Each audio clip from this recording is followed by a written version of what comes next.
All right, I lied a little bit. I had one video left to record that I forgot about, and I'm going to do that real quick because I want it off the board. This video is about the great integer to Bigint compression lie. There's a lot of blog posts out there that talk about this neat trick if you want to convert a column from an integer to a big integer with like no downtime and all the, oh, it happens instantly, blah, blah, blah. There's a lot of caveats to that don't get talked about in these blog posts. A lot of people have fooled you into thinking that it's as simple as just make an index with compression and all of a sudden it's done. It's not quite true. There are a lot of things that could be a lot of other things that can get in the way of what seems like a very simple thing in all these other blog posts. But before we do that, I need to tell you the truth about a few things, like the fact that you can become a member of this channel for $4 a month and support the fantastic, unparalleled work that I put forward on YouTube to help educate you about SQL Server stuff. There's a link right down there.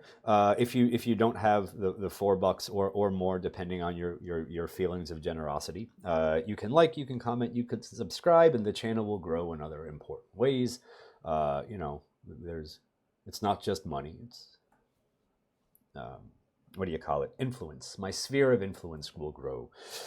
If you need help with SQL Server stuff, including making columns go from integer to big integer, you can hire me to do all of these things at a very reasonable rate, and I'll be very happy to help you. So we'll both have these things to look forward to. If you would like my training, you can get all of it for about $150 at that site up there using that discount code. And again, there is a link for that right in this area somewhere, where you can just click on a fully assembled thing and just show up and start using it and watching it and getting smarter and being a better human being and all that other good stuff. SQL Saturday, New York City, coming up on May 10th at the Microsoft offices in Times Square. If you would like to come see me and a whole bunch of other smart folks talk about SQL Server, well, data stuff in general, then you can buy a ticket. It's wonderful. All you have to do is a little search for SQL Saturday NYC 2025. I guarantee you'll find it. But with that out of the way, let's talk a little bit about how these people hornswoggle you into thinking that compression makes this change easy. So I'm going to create a table here. And the column that we're going to care about is this integer column, right? ID.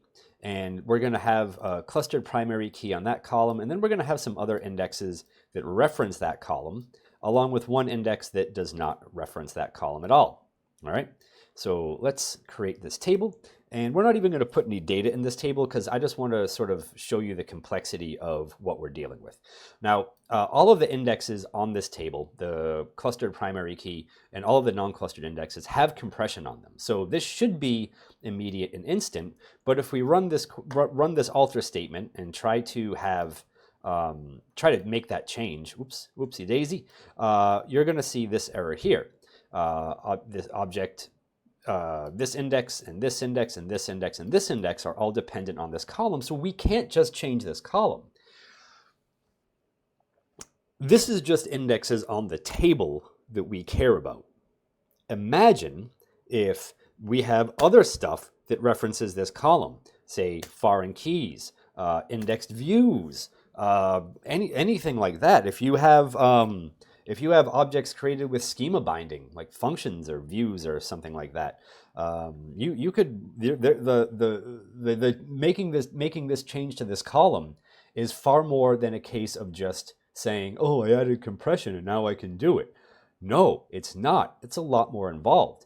If you've got a big table and you need to get rid of indexes or you need to remove a clustered primary key from that table, whoo boy, you're not going to have fun. So we would need to drop the constraint, right? The primary key constraint, which on a big table, not a good time, right? Converting that table to a heap, then drop the 1, 2, 3 non-clustered indexes that we would care about here, right? That we got the error for. And then now finally we could make this change. But again, this doesn't take into account any other relational dependencies on this column that might exist in your database. If we had more stuff going on, this just wasn't just like a single table that I'm creating for this demo in my useless crap database. We would have to do a lot more work to make this happen instantly. Then after, at the end of that, we would have to go and add everything back. This whole thing right here, like this whole thing would be fully logged because you would have to get rid of the clustered primary key and then adding it back, adding these 3 indexes back, those would also all be fully logged. So is it really worth going through all the trouble with compression to change a column instantly? It doesn't feel very instant to me. And this is something that I've had to actually help people with, not just write a blog post about that was like, oh yeah, look, you can do it. No. Doing this in real life is a lot harder and a lot more complicated. If you want to see a good blog post about how to do this with very little downtime, don't judge me. I don't use Bing. I don't use Edge very much on this thing. But if you go to Andy Malin Alter Online, Andy has, and I'm going to put this link in the video description. Andy Malin has a blog post that I think, how long ago was this? 2017. And he talks about, wait, is this the right one? No, this is rebuild a very large primary key index. Man, Bing sucks. What the? Jeez. All right, there it is. Changing a column from int to Bigint without downtime from 2019. Thanks, Andy. So I'm going to put the link to this correct blog post that for some reason Bing thought should be second in the results. Man. Microsoft keeps thinking it can compete with these things. Like it thinks Bing can compete with Google. It thinks Fabric can compete with Databricks. It thinks Azure can compete with AWS. And oh boy, you just waste everyone's time and money with all this nonsense. So Andy has a great post where he walks through creating a shadow table, creating a trigger to move stuff over, and then how to do the swap and migrate data and everything. So I'm going to put this in the blog post because this is a far more reasonable approach to making the change. I'm actually going to copy it right now in front of you because I don't want to forget. So this is a much more reasonable change that you could make. Or rather, a much more reasonable set of steps to take to make the change than just saying, oh, I added the compression, now it's done. Because, man, I'll tell you, the number of people who have needed to fix that and tried to follow the compression thing and just ended up with a sea of red text errors is huge. I've had to get involved with these situations a bunch of times. No one's very happy about it because they're like, I read these blog posts. All these smart people told me all I needed was compression, but no. You need a lot more than that. You need to ditch all those dependencies before compression kicks in to the point where it can help. Now to be, I mean, not even to be fair to the other blog posts, but to be fair to people who want to make this change, Microsoft, this should just be a metadata-only change anyway. Like all you have to do is start accounting for new stuff in the metadata as a Bigint and say allocate bytes based on that, and then just say the old stuff is now a Bigint. But even though you know it's an int that only takes up 4 bytes, it doesn't matter until you like rebuild or like maybe even reorg the index or something like that. Like there's just no reason for this to be as painful as it is.